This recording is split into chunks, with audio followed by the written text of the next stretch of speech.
তা এই রামায়ণ, এটার কি কোনো ঐতিহাসিক বা বাস্তবিক ভিত্তি আছে, নাকি এটা একটা কাহিনী? যদি কোনো ঘটনা ঘটেইনি, হুম। শুধুমাত্র গল্প কথা, সেইটা নিয়ে ভারতবর্ষেরও বহু জায়গায় বহু স্কাল্পচার করা আছে।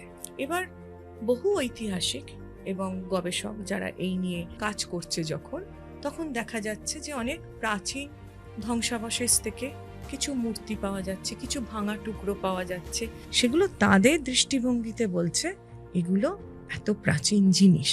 এবার আরেকটা মত হচ্ছে যে, যেটা আপনি বলছিলেন যে কল্পকাহিনী বা যেটাই হোক, যদি এগুলো সবটাই কল্পকাহিনী হবে, তাহলে কল্পনাতে মানুষ এত দূর কি করে দেখতে পায়? এবং যারা লিখেছেন, বাল্মীকি মুনি যদি প্রথম হন, তো যদি তার কল্পনাকেও যদি আমি ধরে নিই, তাহলে কতটা স্ট্রং তার শক্তি, কতটা শক্তিশালী কল্পনা হলে তিনি একদম ডিটো সমস্ত বর্ণনা দিতে পারেন। তা আমি গবেষক হিসেবে আমার মনে হয়েছে যে কেউ তো কোথাও একজন ছিলেন যিনি এই কাজগুলো করেছিলেন।